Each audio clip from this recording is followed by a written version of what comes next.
Hello बच्चों, कैसे हैं आप लोग? बढ़िया।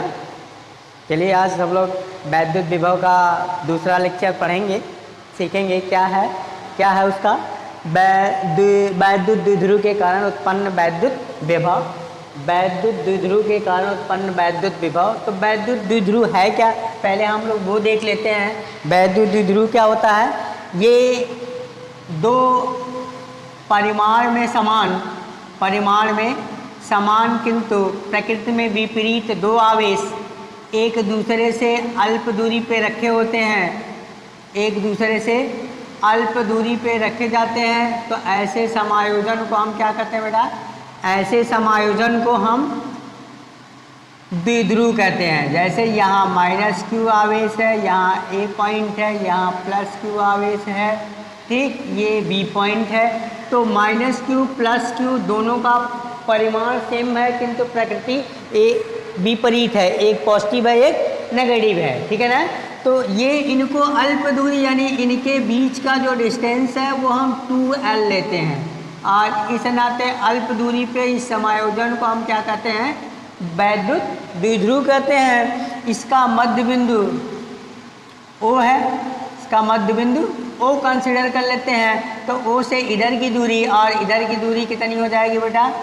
यहाँ से ये यल हो गया और ये भी यल हो जाएगा, यहाँ से यहाँ तक का, ठीक है ना। और इसी तरह से यहाँ से यहाँ तक का ये यल है आपका, ठीक। यहाँ से R मतलब द्विध्रुव के मध्य बिंदु से R दूरी पर स्थित बिंदु P पर आपको वैद्युत विभव की गणना करनी है। क्या करनी है? वैद्युत विभव की गणना करनी है, कैलकुलेशन करना है बिंदु P पर, ठीक। A भी एक वैद्युत द्विध्रुव है जिसके बिंदु A पर -q आवेश तथा बिंदु B पर +q आवेश एक दूसरे से अल्प दूरी यानी 2l की दूरी पर रखे हुए हैं। इस समायोजन को हम वैद्युत द्विध्रुव कहते हैं। अब इस वैद्युत द्विध्रुव द्वारा उत्पन्न वैद्युत क्षेत्र की वैद्युत विभव ज्ञात करेंगे। इसमें दो स्थितियां हैं। पहली स्थिति है अक्षीय स्थिति में, ठीक, अक्षीय स्थिति, ठीक, यानी अक्षीय स्थिति में तो अंग्रेजी में लिखते हैं axial position, axial position, axial position. अब इस एक्सियल पोजीशन में हम ये बिंदु P पर आपको निकालना है वैद्युत विभव ना। तो यहाँ लिखेंगे माना AB एक वैद्युत द्विध्रुव है, AB एक वैद्युत द्विध्रुव है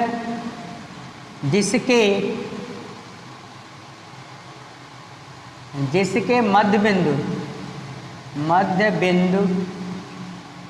O से R दूरी पर, R दूरी के बिंदु P पर वैद्युत विभव ज्ञात करना है। वैद्युत विभव ज्ञात करना है, ठीक है ना। वैद्युत विभव ज्ञात करना है। तो चूंकि लिखेंगे, हम जानते हैं कि बिंदु आवेश के कारण उत्पन्न वैद्युत विभव, ठीक, तो लिखते हैं कि +q आवेश के कारण, +q आवेश के कारण बिंदु P पर विभव, ठीक, बिंदु P पर विभव मान लेते हैं। वो क्या है?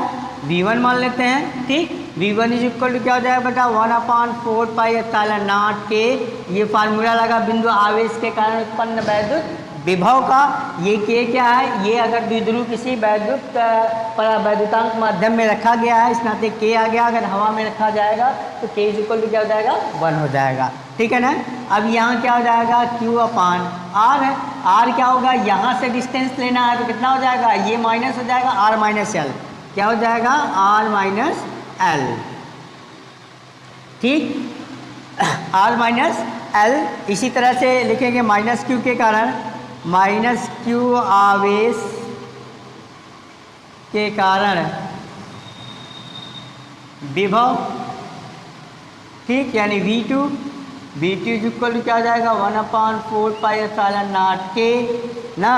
अब यहाँ पे माइनस क्यू है तो विथ साइन रखा जाता है, विथ साइन, और ये डिस्टेंस L इतना बढ़ जाएगा तो R प्लस L हो जाएगा। क्या हो जाएगा R प्लस L, ये डिस्टेंस बढ़ गया, ये यहाँ से लिए थे, इस बार यहाँ से L घटा था, यहाँ इस बार यहाँ से डिस्टेंस R है वहाँ तक का, ये यहाँ पहुँच गया तो यह R प्लस L, ये डिस्टेंस आपने ऐड कर दिया, ये हो गया। ठीक, अब निकाल लेते हैं परिणामी विभव बिंदु P पर। ठीक, अतः क्या लिखेंगे बेटा, अतः परिणामी विभव बिंदु P पर, बिंदु P पर क्या हो जाएगा, यहाँ के बाद हम यहाँ आ जाते हैं ना, यहाँ आ जाते हैं, क्या हो जाएगा V इक्वल टू, चूँकि इनके बीजगणितीय योग के बराबर हो जाएगा, V equal to V1 plus V2, V1 plus V2 में 1/4πε0 के कॉमन है। अब ये हो जाएगा आपका क्या, Q भी कॉमन ले लेते हैं दोनों में, तो Q अपान क्या हो जाएगा ये, अब यहाँ बच जाएगा 1/, देखिए ये वाली वैल्यू R माइनस L, और माइनस साइन यहाँ लगा हुआ है तो माइनस साइन आ जाएगा आपका, ये माइनस साइन है आपका, ये माइनस साइन यहाँ हो जाएगा, क्या हो जाएगा 1/R प्लस L ना। एलसीएम ले लेते हैं तो क्या हो जाएगा Q/4πε0 के, यहाँ देखिए ये यहाँ हो जाएगा R plus L, minus sign यहाँ तो माइनस इसमें मल्टीप्लाई होगा, माइनस यहाँ हो जाएगा, यहाँ प्लस हो जाएगा, क्या हो जाएगा माइनस R प्लस L। ठीक, इस माइनस का इसमें मल्टीप्लाई, क्योंकि इसका पूरे का मल्टीप्लिकेशन यहाँ, इसका मल्टीप्लिकेशन यहाँ, तो R प्लस L, यहाँ एक स्टेप शार्ट करने के नाते हमने ये लिख रहे हैं, एक स्टेप शार्ट कर रहे हैं, तो इसका मल्टीप्लिकेशन यहाँ कर देते हैं तो क्या हो जाएगा R माइनस L होगा, इस माइनस का मल्टीप्लिकेशन होगा तो यहाँ minus R plus L, minus वाला ये हो गया। ठीक, नीचे कितना हो जाएगा, एक कोष्टक में A माइनस B, दूसरे में A प्लस B लिख देते हैं, अच्छा एक लाइन, ये हो जाएगा R minus L into R plus L, A plus B और A माइनस बी वाला फार्मूला लग गया, और ये इससे मर गया ना, क्या जाएगा Q/4πε0 के, यहाँ जाएगा 2L अपान कितना जाएगा बेटा R² माइनस L² ना, R² माइनस L²। ये परिणामी विभव आप निकाल रहे हैं, ये परिणामी विभव निकाल रहे हैं, आ गया V equal to Q/4πε0 into 2L upon R² minus L²। तो इसको अगर हम एक साथ करते हैं तो क्या हो जाएगा, इधर इसको हम एक साथ कर देते हैं तो क्या हो जाएगा, यहाँ की कंडीशन में तो ये 2QL तो हो जाएगा P इक्वल टू क्या होता है, यहाँ हो जाएगा आपका, अच्छा ये पॉइंट दिखेगा नहीं, ऐसा कर देते हैं कि एक लाइन यहाँ भी लिख देते हैं, यहाँ के बाद आ जाते हैं यहाँ, ठीक है ना, इसके बाद कहाँ जाते हैं यहाँ से, तो V इक्वल टू कितना हो जाएगा 1/4πε0 के P अपान कितना हो जाएगा R² माइनस L², कहाँ से यहाँ लिख देते हैं P इक्वल टू 2QL ना, यहाँ करेंगे तो 2QL, 2 into 2L into Q equal to क्या था P, तो ये आ गया आपका। अब हम कहते हैं कि अगर ये वैद्युत द्विध्रुव अगर छोटा होता, वैद्युत द्विध्रुव छोटा होता तो उसके तुलना में, यानी L जब छोटा होता तो L और छोटा हो जाता, अगर यहीं तक होता तो L और छोटा होता, उसके कंपेरिजन में अगर R के कंपेरिजन में देखा जाता बहुत छोटी वैल्यू होती, तो यहाँ लिख देते हैं कि यदि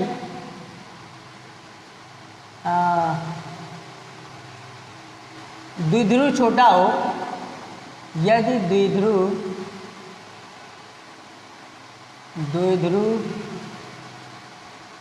छोटा होता तो छोटा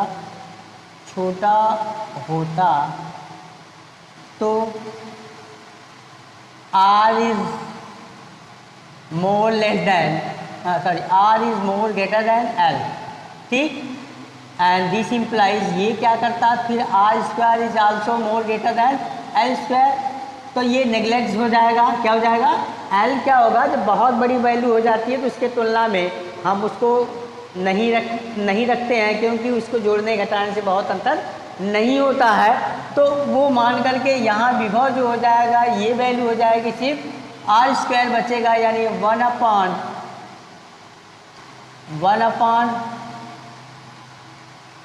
पाई एप्सिलॉन नॉट के, यहाँ हो जाएगा P upon R square, P upon R square, ठीक है ना, P अपॉन आर स्क्वायर। देख लीजिए कि P स्क्वायर, एक बार कैलकुलेशन फिर से आप देखिए, नहीं समझ में आ रहा तो फिर से बता देते हैं एक बार, ठीक है ना। ठीक, देखिए यहाँ के बाद आपको यहाँ करना है, चूँकि परिणामी विभव अब यहाँ मान लिया गया कि 2QL, अगर वो नहीं समझ में आता तो ये वैल्यू यहाँ, चूँकि हम जानते हैं P इक्वल हो जाएगा Q इंटू 2L, तो ये वैल्यू यहाँ के स्थान पे P रख दी गई है। अब यहाँ मान लिए कि द्विध्रुव बहुत छोटा होता तो R उसके तुलना में L की तुलना में बहुत बड़ा होता, जिसकी वजह से हम L को नेग्लेक्ट करते हैं, हटा देते हैं, तो ये हो जाएगा P स्क्वायर यानी V equal to 1/4 pi epsilon naught K into P upon R square, यानी वैद्युत विभव द्विध्रुव के अक्षीय स्थिति में उससे दूरी के वर्ग के व्युत्क्रमानुपाती होता है, यानी V proportional to 1/r square, ठीक है ना। तो ये डेरिवेशन है, आप नोट कर सकते हैं। इसके बाद देख लेते हैं इसकी दूसरी स्थिति, अक्षीय स्थिति देखा आपने, अक्षीय स्थिति। दूसरी स्थिति देख लेते हैं कि निरक्षीय स्थिति में, निरक्षीय स्थिति में तो यहाँ जो होगा, यहाँ दिस इम्प्लाइज ये जो कर रहा है ये हो गया V proportional to 1/r square के, ठीक है ना, 1/r स्क्वायर के, ठीक है, नोट कर लीजिए।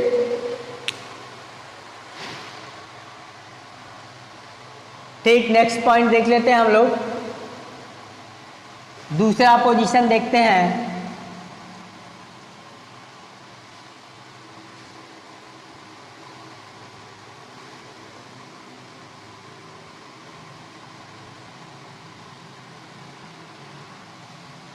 दूसरा पोजीशन है आपका निरक्षीय स्थिति, इक्वेटोरियल पोजीशन। दूसरा है निरक्षीय स्थिति, निरक्षीय स्थिति, निरक्षीय स्थिति अंग्रेजी होता है equatorial, equatorial position, equatorial position. Equatorial position कैसे बनेगा, यहाँ देखिए ये हो गया, एक यहाँ चार्ज हो गया, एक यहाँ चार्ज हो गया, यानी -Q हो गया, इधर +Q हो गया, ठीक। इससे यहाँ कोई इक्वाटोरियल पोजीशन हम मान लेते हैं, तो ये फिगर बना देते हैं। आपका क्या हो जाएगा बेटा, ठीक है।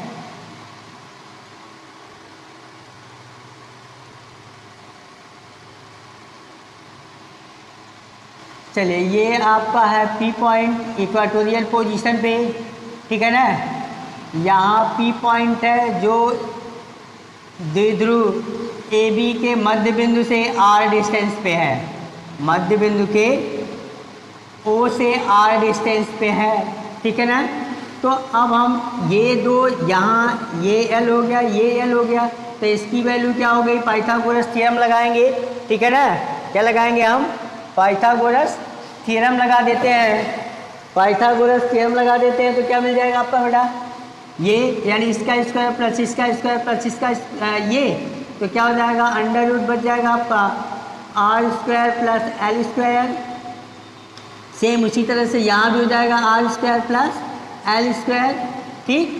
सबकी वैल्यू मालूम हो गई। अब हम सेम उसी तरह से कहेंगे कि AB एक वैद्युत द्विध्रुव है जिसकी लंबाई 2L है, इसके मध्य बिंदु O से R दूरी पर स्थित बिंदु P पर वैद्युत विभव की गणना करनी है, ठीक है ना। तो मान लेते हैं कि प्लस क्यू आवेश के कारण चित्र में ए बी एक वैद्युत द्विध्रुव है, ठीक है। अतः प्लस क्यू आवेश के कारण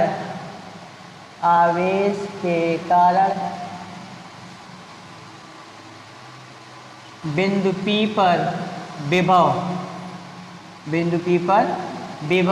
V1 इक्वल टू क्या हो जाएगा ना 1/4πε0, ठीक, के यहाँ Q/, क्या हो जाएगा, ये वैल्यू हमको चाहिए, यानी Q/R होता है ना, Q/R होता है तो कितना हो जाएगा R²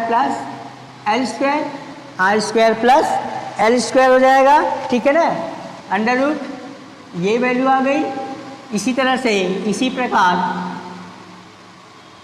प्रकार प्लस क्यू आवेश के कारण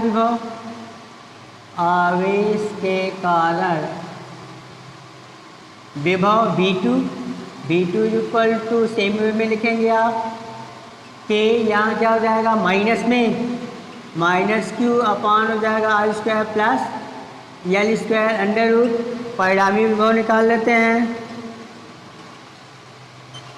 परिणामी विभव बिंदु P पर क्या हो जाएगा V इक्वल टू बीजगणितीय योग के बराबर होगा, यहाँ वैल्यू पुट कर देते हैं तो क्या हो जाएगा 1/4πε0, यानी सेम Q दोनों में सेम है तो हम ये कॉमन ले लेते हैं, ठीक है ना।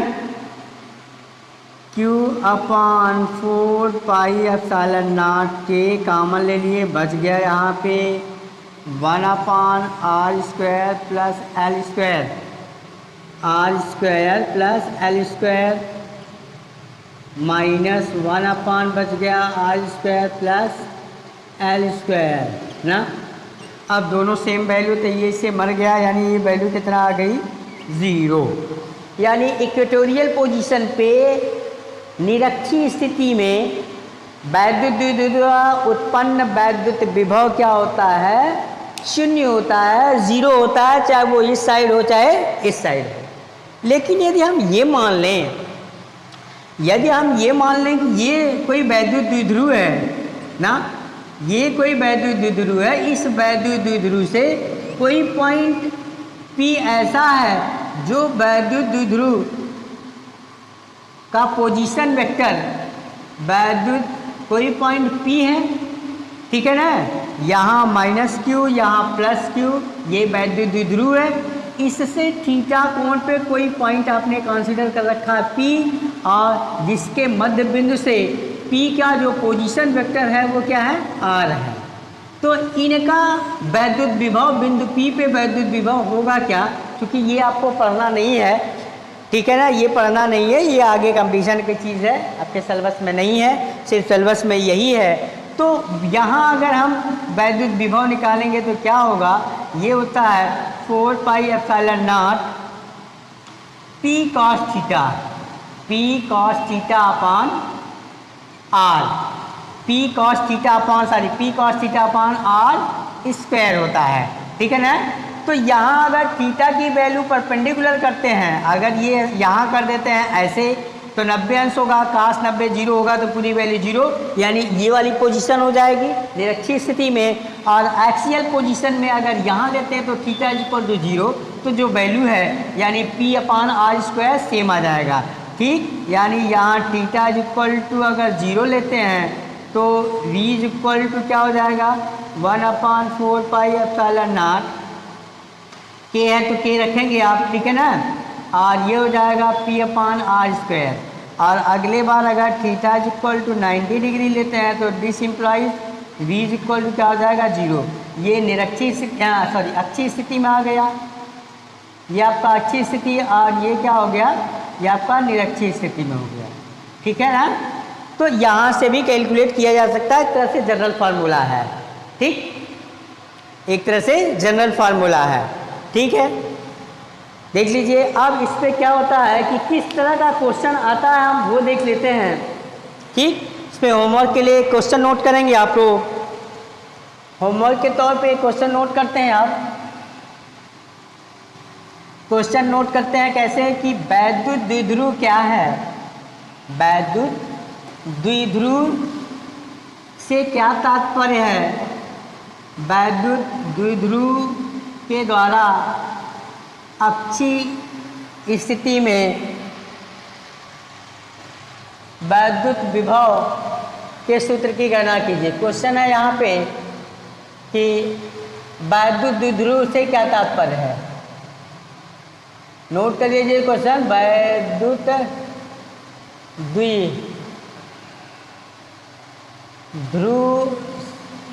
द्विध्रुव वैद्युत द्विध्रुव से क्या तात्पर्य है। ठीक, वैद्युत द्विध्रुव से क्या तात्पर्य है। वैद्युत द्विध्रुव की अच्छी स्थिति के लिए वैद्युत द्विध्रुव के अच्छी स्थिति के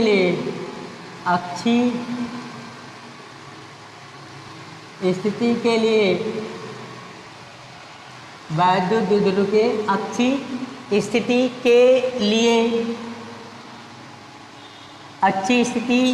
के लिए किसी बिंदु पर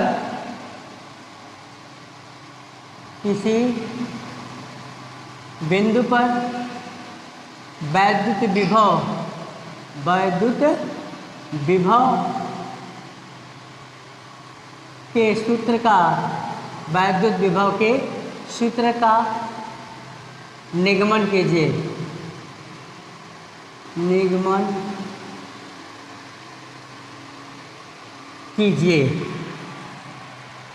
वैद्युत विभव के सूत्र की निगमन कीजिए या स्थापना कीजिए भी लिख सकते हैं। ठीक, मोस्ट इम्पॉर्टेंट क्वेश्चन है। इस पे न्यूमेरिकल कम से कम पूछता है, लेकिन ये क्वेश्चन पूछता है। ठीक है ना। ठीक, आपने लिखा कि वैद्युत द्विध्रुव से क्या तात्पर्य है। वैद्युत द्विध्रुव के अक्षीय स्थिति के लिए किसी बिंदु पर वैद्युत विभव के सूत्र का निगमन कीजिए या स्थापना कीजिए। तो वैद्युत द्विध्रुव क्या है। वैद्युत द्विध्रुव दो समान परिमाण के किंतु विपरीत प्रकृति वाले आवेश को अल्प दूरी पर रखे जाते हैं, तो इस समायोजन को हम वैद्युत द्विध्रुव कहते हैं ना। या इस तरह से कर दीजिए, दो परिमाण में समान किंतु प्रकृति में विपरीत आवेश एक दूसरे से अल्प दूरी पे रखे जाते हैं, तो इस समायोजन को वैद्युत द्विध्रुव कहते हैं। ये 1 नंबर का हो गया यहाँ तक। इसके बाद अक्षीय स्थिति में आपने निकाला कि V = 1/4 πε0 Q/r²। ठीक, यहाँ तक आपको स्थापना करना, निगमन करना है। ठीक है, नोट कर लीजिए। इसके बाद वाला टॉपिक जो है आपका वो आ जाता है वैद्युत समविभव पृष्ठ। क्या आ जाता है। समविभव पृष्ठ।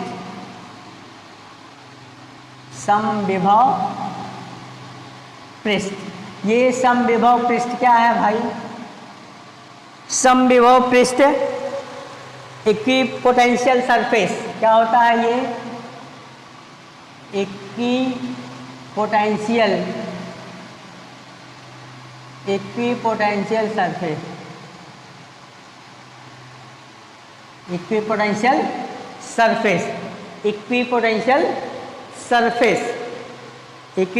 सरफेस में क्या होगा। इक्विपोटेंशियल सरफेस एक ऐसा सरफेस है कि किसी भी वैद्युत क्षेत्र में खींचा गया वह पृष्ठ जिस पे कोई भी बिंदु हम कंसीडर करते हैं, कोई भी बिंदु हम देखते हैं, तो सारे बिंदु चाहे हम उस पृष्ठ पे 2 पॉइंट लिए या 3 पॉइंट लिए, तो पहले पॉइंट पे जो विभव है वही दूसरे पॉइंट पे भी विभव होगा। तो ऐसे पृष्ठ को हम समविभव पृष्ठ कहते हैं। यानी वैद्युत क्षेत्र में खींचा गया ऐसा पृष्ठ जिसके प्रत्येक बिंदु पर विभव समान हो, समविभव पृष्ठ कहा जाता है। ठीक है ना। परिभाषा क्या लिखेंगे। वैद्युत क्षेत्र में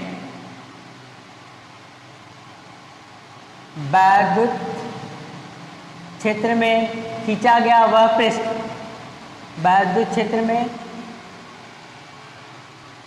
खींचा गया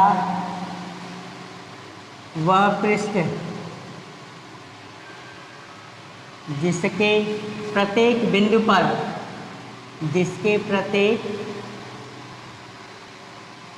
पर विभव समान हो,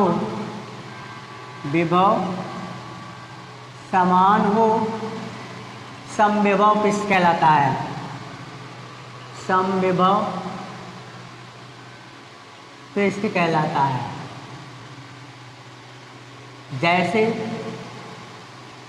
जैसे क्या देते हैं, बिंदु आवेश के कारण, बिंदु आवेश, जैसे ये एक बिंदु आवेश है, ठीक है ना, ये हम क्या बना दिए, एक बिंदु आवेश है। इस बिंदु आवेश के कारण तो यहाँ पे क्या होगा, वैद्युत क्षेत्र रेखाएं ऐसे ट्रेवल करेंगी ना, वैद्युत बल रेखाएं या वैद्युत क्षेत्र रेखाएं ऐसे ट्रेवल करेंगी आपकी ना।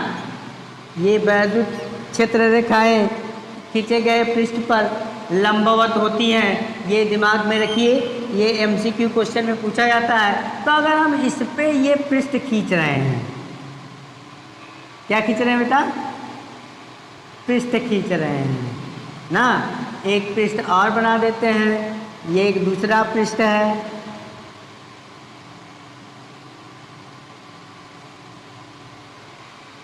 ठीक है, ये पृष्ठ है। तो इन पृष्ठ पे कोई भी बिंदु अगर हम कंसीडर करते हैं तो ये समविभव पृष्ठ होगा। जैसे अगर हम इस पृष्ठ पे लेते हैं, ये अंदर वाला एक पृष्ठ है, इस पे विभव V1 है और इस पे विभव V2 है, बाहर वाले पृष्ठ पे। यानी ये अगर कहें कि बिंदु आवेश के कारण जो पृष्ठ बनता है वो बिंदु आवेश पे समविभव पृष्ठ की आकृति कैसी होगी, तो वो क्या होगी, एक गोला होगी। कैसी होगी बेटा, एक गोला। बिंदु आवेश के कारण जो हम समविभव पृष्ठ खींचते हैं उसकी आकृति कैसी होगी, गोली होगी।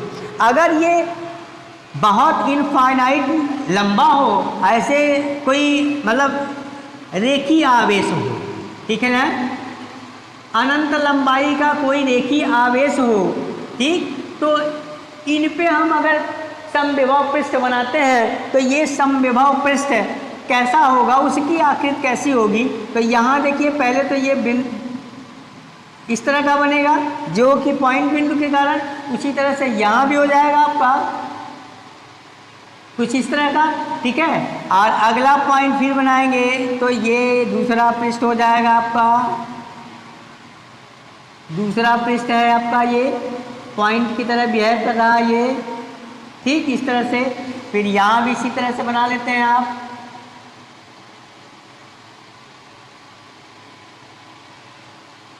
यहाँ भी आप इसी तरह से बना लेते हैं आप, ठीक। ये अगर हम इसको मिलाते हैं तो क्या हो जाएगा, एक सिलेंडर फॉर्म हो रहा है, एक बेलन हो रहा है। क्या हो जा रहा है, ये बेलन हो जा रहा है ना। इस तरह से एक बेलन उत्पन्न हो रहा है ये, ठीक है ना। यानी रेखीय आवेश, अगर अनंत लंबाई का रेखीय आवेश है उस पे हम समविभव पृष्ठ खींचते हैं तो उस समविभव पृष्ठ की आकृति कैसे होती है, बेलनाकार हो जाती है। कैसे हो जाती है, बेलना। इस पृष्ठ पे V1 विभव है, यानी चाहे इस पे कहीं भी यहाँ कहीं भी कंसीडर कर लीजिए, उस पे V1 विभव है। लेकिन दूसरा बाहर वाला जो पृष्ठ है उस पे विभव कितना हो गया, V2। तो रेखीय आवेश के कारण जब हम समविभव पृष्ठ बनाते हैं तो उसकी आकृति कैसी हो जाती है, सिलेंड्रिकल हो जाती है, बेलनाकार हो जाती है, ठीक है ना, बेलनाकार हो जाती है। और यदि ऐसा होगा कि ये समविभव पृष्ठ का अर्थ है कि प्रत्येक बिंदु पर विभव समान हो, यानी विभवांतर 0 हो, यानी यहाँ और यहाँ देखेंगे तो यहाँ विभव कुछ और कंसीडर सपोज कर लेते हैं कि यहाँ पे विभव सपोज दैट कि VA है और यहाँ पे विभव A पॉइंट ले लेते हैं, यहाँ B पॉइंट लेते हैं तो VB हो गया।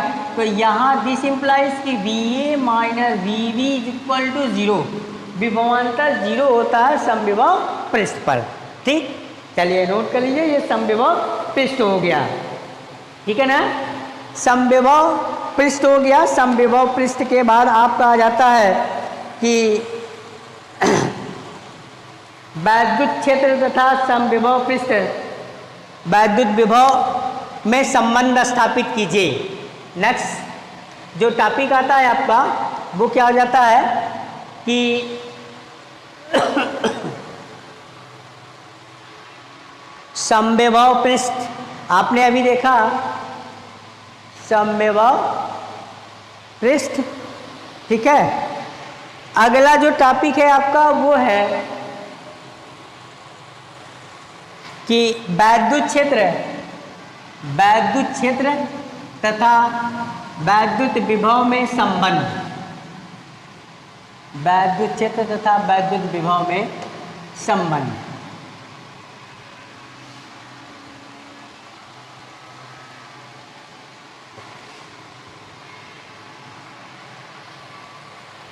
ठीक है, थोड़ा सा अच्छा से इरेज कर लेते हैं हम लोग, साफ कर लेते हैं बोर्ड को ना।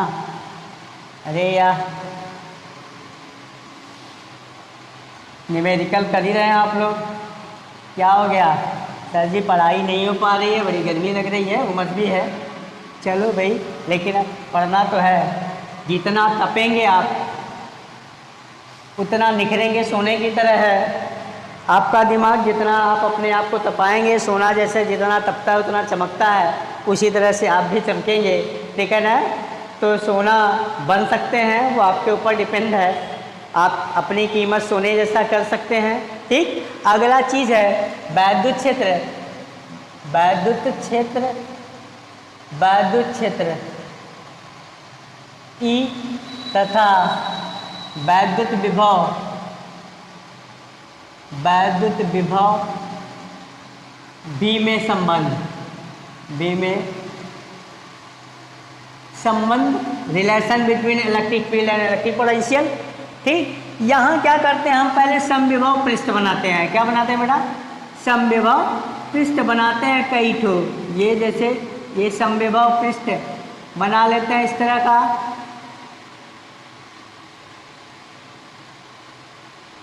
ये कई ठो समविभव पृष्ठ बनाया जा रहा है आपका, अलग अलग पृष्ठ पे अलग अलग विभव होगा।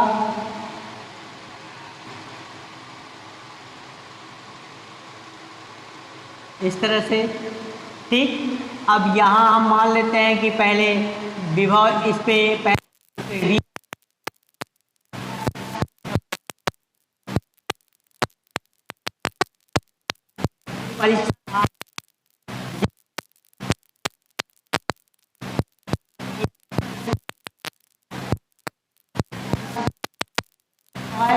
ऐसा पृष्ठ है जिसपे विभव क्या है?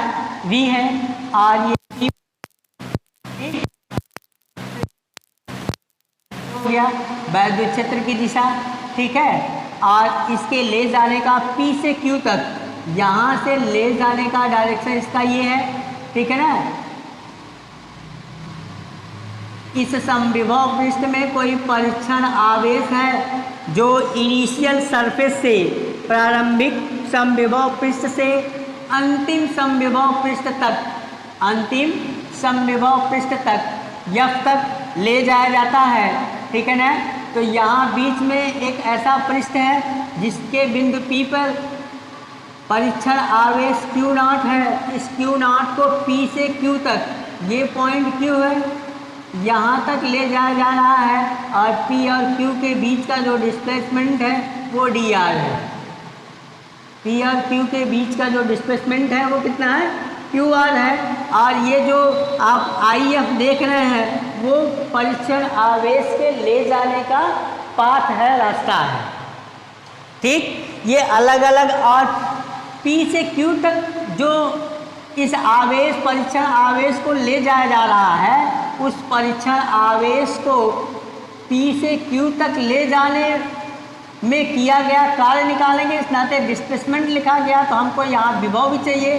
तो विभव चूँकि दूरी बढ़ रहा है, दूरी के हिसाब से वो पोटेंशियल भी बदल रहा होगा। पीछे आपने देखा V प्रोपोर्शनल टू 1/r²। इस नाते इस पृष्ठ पे बिंदु Q वाले पृष्ठ पे विभव V प्लस डेल्टा V मान लेते हैं, ठीक है ना, V प्लस डेल्टा V मान लेते हैं। ठीक, अब हम कहते हैं कि माना Q0 एक परीक्षण आवेश को बिंदु P से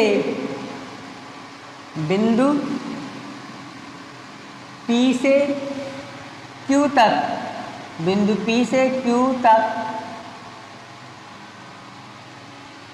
ले जाया जाता है,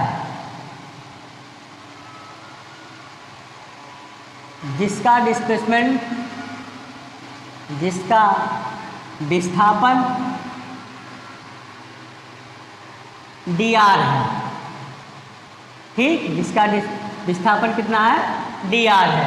अतः P से Q तक, अतः Q0 को P से Q तक ले जाने में किया गया कार्य,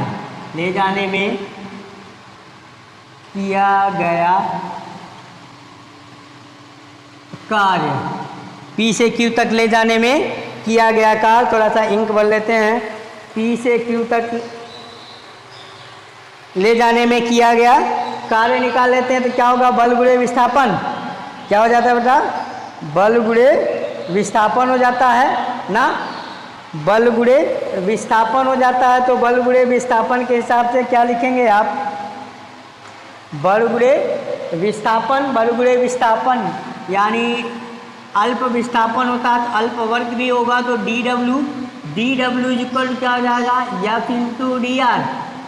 F क्या है, वैद्युत बल है, वैद्युत बल F इक्वल क्या हो जाएगा, QE हो जाएगा। ठीक, यानी इंटू डी आर। ठीक, यहाँ लिख सकते हैं F इक्वल टू QE, ठीक है ना, ये हो गया आपका। तो अब ये तो मिल गया आपको क्या, dw ना। अब हम निकालते हैं कि बिंदु P से Q तक ले जाने में विभवांतर कितना हो गया, विभव कितना है, ठीक है ना। बिंदु P से, अब बिंदु P और Q के बीच विभव, बिंदु P एवं Q के बीच विभव, ये है क्या बेटा, बिंदु P और Q के बीच विभव। ठीक, V इक्वल टू क्या हो जाएगा, V इक्वल टू W/Q जानते हैं, ये हो जाएगा -dW/Q0 को ले जाया जा रहा है। माइनस साइन क्यों लग गया, क्योंकि y एक्सटर्नल एजेंट यानी y कर्तक उस परीक्षण आवेश को P से Q तक ले जाया जाता है, तो पोटेंशियल एनर्जी बढ़ेगी उसकी, जिसकी वजह से नेगेटिव में लिखा गया ये वर्क है, ठीक है ना, क्योंकि कार्य उस पर किया जा रहा है बाहरी कर्ता के द्वारा। अब Q की वैल्यू, dW की वैल्यू रख देते हैं हम, तो dW की वैल्यू रख देंगे, क्या होगा, सॉरी यहाँ Q0 लिखा जाएगा ताकि कट जाए, बाकी वही है, कटने के लिए ऐसा है। तो चलिए यहाँ हो जाएगा Q0 EDR अपान कितना हो जाएगा, Q0 से मर जाएगा, तो क्या बच जाएगा बेटा, यहाँ पे माइनस साइन रहेगा, माइनस साइन आ गया EDR। ठीक, EDR आ गया आपका ना, EDR आपका आ गया, EDR ये वेक्टर फॉर्म में हो गया, इसको ऐसे भी लिखा जा सकता है -EDR cos theta, where theta क्या है, थीटा किसके E और R के बीच का कोण है, E और, यहाँ थीटा क्या है बेटा, यहाँ पे देख लीजिए फिगर में, थीटा क्या है, E और DR के बीच का कोण है। ठीक, थीटा क्या है, वैद्युत क्षेत्र तथा विस्थापन के बीच का कोण है। ठीक, तो ये हो गया एक फार्मूला आपका, इनमें रिलेशन। यहाँ से अगर हम ये निकालना चाहेंगे कि दिशा के अकॉर्डिंग थीटा की वैल्यू अगर एक ही दिशा में हो जाए तो थीटा की वैल्यू क्या हो जाएगी आपकी, ठीक, तो यहाँ से ई डी आर, यहाँ ई ऐसे कर दें E cos theta, E cos theta तो क्या मिल जाएगा माइनस वी अपॉन क्या हो जाएगा D R, minus V upon D R हो जाएगा, ठीक है ना, minus V upon D R. ठीक, इसी को हम कैसे, अगर ये थीटा इस तरह का हो और यहाँ पे निकल गया कि कॉस थीटा अगर एक्सियल पोजीशन में थीटा इक्वल टू 0 हो जाए, अगर ये इम्प्लाइज किया जाए कि थीटा विल बी 0, तो कंडीशन यहाँ पे क्या आ जाएगा, यानी कॉस थीटा 0 तो ई इज इक्वल टू क्या मिल जाएगा बेटा माइनस ई डी आर ना। अच्छा, यहाँ ये देखिए कि वर्ग छोटा है तो पोटेंशियल भी छोटा ही होगा, वर्ग छोटा है तो पोटेंशियल भी छोटा होगा, इस नाते यहाँ डी लगागा, डी वी हो जाएगा, ठीक है ना, क्या मिल जाएगा डी वी। तो डी वी क्यों ऐसा हो गया, क्योंकि वर्ग छोटा है तो उसके द्वारा उसका जो विभव होगा वो भी थोड़ा ही होगा, इस नाते डी लगा होगा, डी जहाँ लग जाता है डिफरेंशियल है, इसका मतलब उस फिजिकल क्वांटिटी को कम से कम बता रहा है, ठीक है ना। तो यहाँ मिल जाएगा आपका क्या डी वी, यानी minus D V upon D R. तो थीटा अगर 0 हो जाता है, यानी डिस्प्लेसमेंट वैद्युत क्षेत्र की दिशा में हो जाता है, तो ई इज इक्वल टू क्या मिल जाएगा, यानी D V upon D R, D V upon D R के फॉर्म में मिल जाएगा, ठीक है ना। ये संबंध हो गया वैद्युत विभव, वैद्युत विभव तथा वैद्युत क्षेत्र में संबंध, यानी समविभव पृष्ठ तथा वैद्युत क्षेत्र में संबंध, ठीक है ना। इसको अगर हम यहाँ से v की वैल्यू अगर हम ये कहें कि D V is equal to क्या होता है ई डी आर ना, ई डी आर, इसको हम अगर हम इस समविभव पृष्ठ पे लेके आए, इस समविभव पृष्ठ पे लेके आए तो क्या डी वी को कैसे डिफाइन कर सकते हैं हम, वी एफ ना, इसको लिख सकते हैं हम V F minus V I is equal to कहाँ से कहाँ तक I to F E D R, E D R. एक पोटेंशियल ये भी हो गया कि समविभव पृष्ठ के बीच पोटेंशियल डिफरेंस निकालना होगा, तो पोटेंशियल डिफरेंस ये आई समविभव पृष्ठ है, ये अलग अलग समविभव पृष्ठ दिखाए गए हैं कई तो आई से एफ तक जो पोटेंशियल डिफरेंस है इसके द्वारा निकाला जा सकता है, ठीक है ना। यहाँ ये क्वेश्चन बनता है यहाँ पे कि समविभव पृष्ठ समविभव पृष्ठ, या ये कह लीजिए कि वैद्युत क्षेत्र तथा वैद्युत विभव के बीच संबंध स्थापित कीजिए, संबंध ज्ञात कीजिए। क्वेश्चन यहाँ ये बनता है समविभव, क्वेश्चन कैसे बनता है यहाँ पे लिख सकते हैं आप, वैद्युत क्षेत्र ई तथा समविभव पृष्ठ, समविभव, ठीक है, ये अलग है आपका, ये कुछ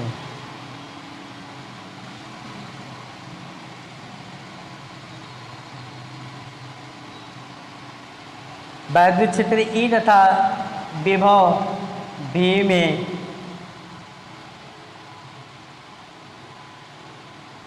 संबंध ज्ञात कीजिए, ज्ञात कीजिए, ये क्वेश्चन हो जाएगा आपका, ठीक है। अब इस पे न्यूमेरिकल हम लोग अगले लेक्चर पे करेंगे, ठीक है ना, ये नोट कर लीजिए, इसके बाद हम लोग न्यूमेरिकल पे अगले लेक्चर में करेंगे, ठीक है ना। तब तक के लिए आप बढ़िया से स्टडी करते रहिए, पढ़ते रहिए, मस्त रहिए, ठीक है ना। ठीक है बेटा, थैंक यू।